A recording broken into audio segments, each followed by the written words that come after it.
What happened to Toni Braxton? It is no fairy tale, and it is not a myth when I say that R&B music would be incomplete without this superstar. With a combination of fire and finesse, numerous platinum certifications, and countable award recognitions, with music good enough for all ages, being complicated enough for adults, easy enough for children, and understandable by all, this lady has set a good track record in her career. Hello everyone, and welcome to True Celebrity Stories. In this video, I'm going to tell you everything you need to know about Toni Braxton's life, her career, and what exactly is going on with her right now. But before we continue, make sure to hit that subscribe button and turn on notifications so you don't miss out on any future videos. Toni Braxton made her solo debut in the early 1990s. Her first two albums, Secrets and Boomerang, went platinum quite many times, 8 times to be exact, and this was not the end. All these wins were also accompanied by a couple of other songs that won a few awards as well. One of the songs that stood out the most was her single titled Unbreak My Heart, and this song clinched a position as one of the longest-running hit songs of the rock era. Some of her following albums also did extremely well and did not fail to entertain the audience. They got a position among the top 10 songs under the highlights Love, Marriage, and Divorce, and also got her a few duets with collaborators like Babyface, and this made her one of the not-so-many artists that got nominated for awards for more than 2 decades in a row. From the song titled Love Should Have Brought You Home to the one titled Do It, which was released in 2020, her top 10 R&B hits stayed in the top 10 for the same time most of her songs did. Let us do a quick background check on this musical superstar. Toni Braxton was born on the 7th of October 1968 in Severn, Maryland. Born as a daughter of a minister, she was raised by a strict mother, instilling apostolic faith in her. Toni Braxton and her 4 sisters started their singing career by performing at church services, being motivated by her mother. Gospel music was the only music that was allowed within the church, so Toni Braxton and her sisters would practice and work on their voices when their parents went out to get groceries. A while after that, Toni Braxton's parents shifted slightly from their faith, and because of this, they started to allow their daughters to sing non-gospel music around them. This helped Toni Braxton to develop her vocal style. Because of her different kind of voice, Toni Braxton used male musicians like Stevie Wonder and Chaka Khan as role models for her singing style. After performing at numerous talent shows, she started to gain recognition alongside her sisters and planned on teaching music after high school. Later on, she dropped out of college because someone at a gas station discovered her singing. The guy's name was Bill Petaway. With this guy's help, Toni Braxton and her sisters were able to sign a record deal in the year 1990 and formed a group known as the Braxtons. In 1990, they released a single known as Good Life, which caught the attention of L.A. Reid and Babyface. Just how huge is that? In 1991, Toni Braxton became the first female artist to get signed by L.A. Face Records. The following year, she was introduced to the public with an appearance on the soundtrack created by one of Eddie Murphy's movies known as Boomerang. Aside from the fact that her solo titled Love Should Have Brought You Home became a big hit, she was also able to create a song with Babyface. Because of this, a lot of fans anticipated what she was going to release in her album, and she released a debut in 1993, which broke the charts, setting higher records than the previously released songs. It hit number 1 on both R&B and pop charts. She also released another song titled Breathe Again, after which she released another one titled You Mean the World to Me. And these songs went even higher than the previous ones. She was on a roll.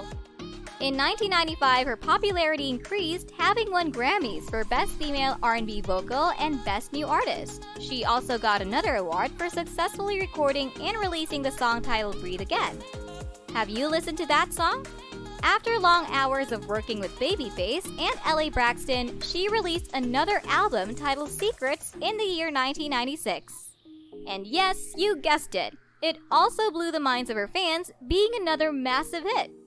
The first single in that album, titled You Are Making Me High, was a bit sexual, but still maintains a position of being one of the biggest pop hits to this very date. This success only lasted a while after she released another single titled Don't Break My Heart. This song was really good, and it spent more than 11 weeks on the top 10 charts. All the singles like How Could an Angel Break My Heart and I Don't Want To were not as successful as this one, but it did not faze Toni Braxton at all. The song titled Secrets was her second biggest hit in 1997. She won yet another award for Best Female Pop and then Female R&B Musician. As 1997 came to a close, Toni Braxton filed a lawsuit against Face Records because she was trying to get out of a contract that was no longer fair to her, considering her societal status. Face Records also sued Toni Braxton, after which she filed for bankruptcy, which came as a shock to a lot of fans. Most of 1998 was spent by Toni Braxton signing legal limbo. She also played Bella in the Broadway production of Beauty and the Beast. In early 1999, Toni Braxton and Face Records came to an agreement and she started working on her third record.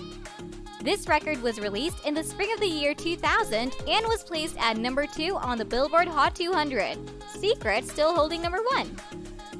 The single titled He Was Not Man Enough clinched the top 10 on the R&B hip-hop charts. After this, Toni Braxton won another Grammy for the Best Female Artist. After the release of the holiday album titled Snowflakes, Toni Braxton released another album titled More Than a Woman in late 2002. Half of the songs were co-written by her sister Tamar. This song broke Toni Braxton's reputation of having the top 10 studio albums for a long time. The singles titled Please and That's the Way Love Works set a pace by being the top 10 songs in 2005. It was released the following year in Europe, and one more song was added titled The Time of Our Lives, which was a collaboration with El Divo. It was around this time that Toni Braxton got a deal being the main performer at a hotel and casino located in Las Vegas. Her show titled Toni Braxton Revealed aired in April 2008 when she became a cast member of the reality show titled Dancing with the Stars. She lasted 5 weeks in the reality show after she got voted off the show. Before she got voted off the show, she was able to complete a few albums, one of which became the 5th album to hit the top 10 charts. In 2010, Toni Braxton participated in a reality TV series titled The Long-Running Braxton Family Values, which has to do with how she lived with her mother and her 4 sisters. A while later, she came into contact with Babyface to record another album titled Love, Marriage, and Divorce, which was released in 2014 by Motown Records.